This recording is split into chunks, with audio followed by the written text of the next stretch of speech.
Bon les gars, venez là. On se fait un petit spécial. Il s'est passé des trucs de fou. On va pas se mentir. 2 semaines de dingue, 1 semaine d'enfoiré. Moi j'ai un petit cadeau d'abord pour mon gars. Voilà. Il y a trop d'amour chez Indapend. Il y a trop d'amour chez Indapend. Mais là il me faut vraiment un trèfle à 4 feuilles là. Il a besoin d'un trèfle à 4 feuilles cet ami. Parce que je crois qu'il a dû tomber du lit. Moi je vous le dis, à la trade deadline il est tombé du lit. La table de l'ostéo. J'ai crié. C'est quoi cette deadline? Deadline d'enfoiré. On va pas parler de tout. Non on peut pas. On va se focus. On peut juste dire que ça a chamboulé. Ah bah c'est simple, t'es arrivé, t'as pris un gros ballon et bam, gros chamboule tout. Bref, on vous résume. Toronto Raptors, ça s'est renforcé. Milwaukee, ça s'est renforcé. Et Philadelphie avait gagné le premier, ça s'est renforcé. Du coup Boston, ça a pas pu. Ça... T'es comment toi là? Là je suis pas bien. Il y a 2 semaines t'étais comment avec Boston? La morale t'as qu'à la faire aux autres. Il était bien avec Boston. Je suis pas bien. Il me disait, vous avez vu les derniers gros matchs? T'as qu'à la faire aux autres. Les 2 gros matchs et tout, ils sont là, ça commence à laver, ça se met en place. Mais ça gros, se met en place, mais ça bouge en face. Hein. Ça a bougé en face. Et le seul espoir que je peux avoir sincèrement, c'est que chez les autres ça s'emboîte pas. Ouais. Parce que c'est du n'importe quoi. Est-ce que je peux te poser une petite question avant de donner la parole à Mike? Tu peux. Est-ce que maintenant qu'il a été coupé, tu commences à rêver de tes nuits de voir Marcin Gortat signer aux Celtics? Franchement, il reste plus que ça. Il reste plus que ça. Il reste plus que ça. Et c'est pas dégueulasse. Hein. Et on s'est débarrassé du contrat de Bird. Donc si on a besoin de prendre un dernier gars, on pourrait prendre Marcin Gortat. Mais je te dis clairement, on va pas faire de campagne de communication autour de lui. C'est juste pour avoir des likes en plus en provenance de Pologne et du reste. Je passe la parole à Mike. Parce que Mike, parce que là, il faut que tu te reprennes un peu. Non, mais faut qu'il digère le jeune homme. Mike, on a dit des choses. On a pas mal parlé de cette conférence S depuis le début de saison. On a parlé très tôt des Sixers en disant que s'il n'y avait pas de move additionnel en plus du move de Butler, ça irait pas au bout. Bah, en plus, ils ont fait des moves. En plus, on avait dit qu'ils avaient perdu quelque part des valeurs importantes. Bah, tout le monde l'a vu. Ils ont pris 2 décisions. On dégage Fultz. Ils ont réussi. Et on réadapte un peu le banc parce qu'il va falloir faire un peu de mouvement.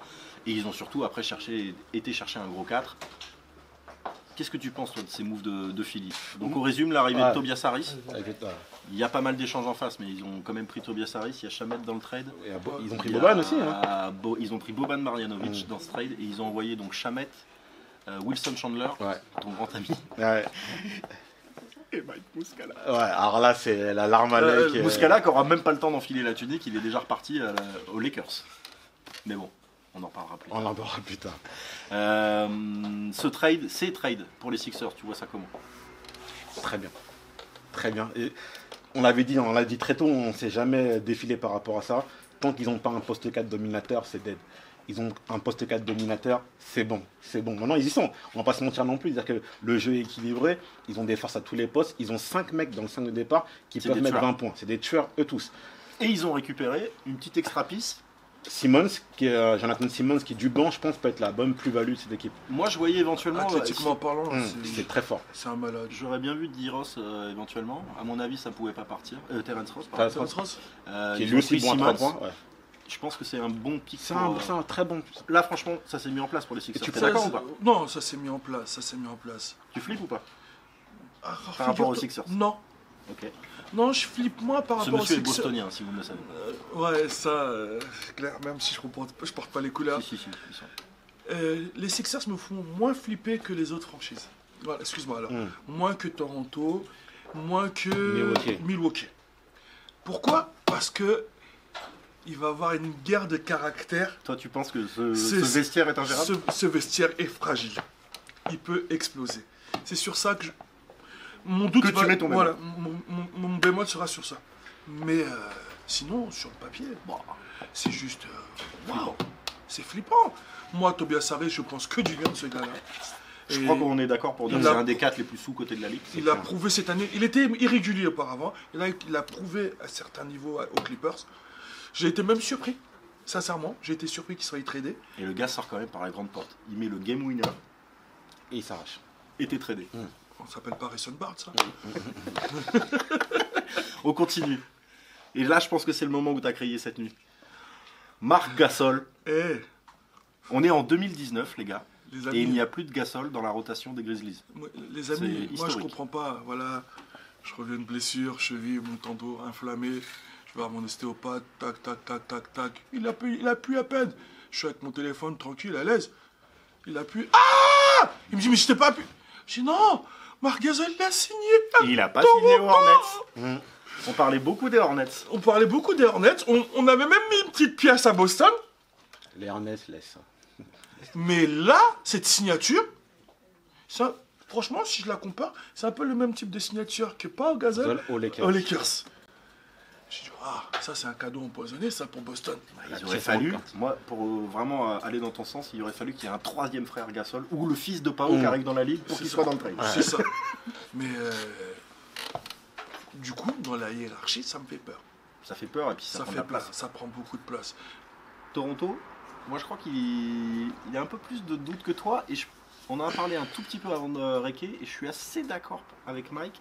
Je suis assez inquiet de voir comment ça peut se mettre en place jusqu'au playoff. La digestion de Kyle Lowry, ça va être très compliqué. Et tu soulèves un point que j'avais pas vu, mais c'est effectivement Kyle Lowry dans tout ça. C'est très compliqué. Parce que Kyle Lowry, excuse-moi de te couper, Kyle Lowry il arrive ce matin, il peut croire qu'il s'est fait trader. C'est vrai. En dehors du logo, il doit pas reconnaître grand chose du côté de Toronto. C'est compliqué quand même. C'est clair. T'es là depuis le début, tu tapes contre vents et marées, tu prends des 4-0, des 4-2 en playoff, t'es toujours là. Ton meilleur ami part, t'es toujours là. On te dit que tu vas partir. On te dit que tu vas partir. T'es toujours là. T'es toujours là. Gros, il a été depuis un an, un peu plus d'un an maintenant, il est dans des possibilités de trade. Ça reste quand même. Alors, on parle des joueurs NBA, au niveau du basket, c'est des super-héros, mais ça reste quand même des êtres humains. Il y a qu'à un moment donné, t'as un endroit où tu sens qu'on te veut, mais pas tant que ça. Pas tant que ça. Et on cherche quand même toujours pour voir s'il y a un meilleur joueur que toi, à gauche ou à droite. Alors, surtout, moi, pour aller dans ton sens, c'est que non seulement il y a ça, mais en plus de ça, on te montre, entre guillemets, en faisant venir Kawhi, en faisant venir Gasol, que les joueurs pour aller au titre, alors qu'on t'a dit depuis tant d'années on construit cette franchise pour toi avec des DeRozan et tout. Les grosses pistes aujourd'hui de l'effectif, c'est plus Kyle Lowry. Alors, sur le parquet peut-être, c'est le meneur, c'est un peu stratégique. Mais avec l'arrivée de Gasol et de Leonard, c'est un message fort. C'est un message fort. Lui, il peut se perdre. Et c'est quand même celui qui a les clés du jeu quand même. Bah, en plus, on a toujours dit, alors ça évolue. À la base, on disait que Kyle Lowry, c'était la vraie star de l'équipe. C'est la vraie star de l'équipe. C'est passé à 1,5 avec DeRozan, parce que DeRozan a vraiment pris une dimension. Puis c'est passé à numéro 2 avec Kawhi. Là, c'est en train de passer à numéro 3. Voire numéro 4. Ouais, donc ça commence à devenir compliqué pour lui. Et déjà, ça a été difficile à digérer, je pense, de passer numéro 2. On l'a vu avec une baisse du pourcentage de réussite au tir, même s'il a augmenté son rôle de meneur de jeu avec les passes décisives, etc. Là, comment ça va se passer avec l'arrivée de Gasol, qui lui aussi prend une grosse place quand même dans le jeu, parce que techniquement, il est très fort aussi. Comment Lowry va réussir à s'adapter? Là, c'est le côté un peu dur. Après, quand tu regardes le papier sur le 5, Gasol, Siakam, Leonard, Green, Lowry. On va trouver une solution à tout ça. Ça va défendre. Sachant que ça met des points dans tous les sens. Aussi. Et t'as Ibaka qui sort du banc. C'est la merde. Et pas que. Ouais. C'est la merde. Non, c'est la merde. C'est la merde. En termes de profondeur, c'est la meilleure équipe. Et pourquoi c'est d'autant plus la merde? C'est que, après tout ça, les Bucks, mine de rien,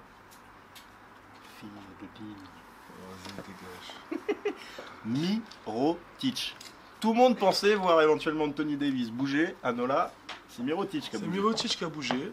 Et je termine juste avant de vous laisser la parole. La plus belle blague de la nuit de Robin Lopez. Ah, pas vu. Pas vu. À propos de Mirotic, le gars a eu l'immense honneur de jouer avec moi. Malheureusement pour lui, il va jouer avec mon frère. En gros, c'est ça qu'il a dit. Pas mal. Mais là, en faisant venir Mirotic, ils ont juste créé une autoroute pour Giannis. Est-ce qu'il y avait une meilleure franchise pour Mirotic que les Bucks sur le papier dans toute la ligue?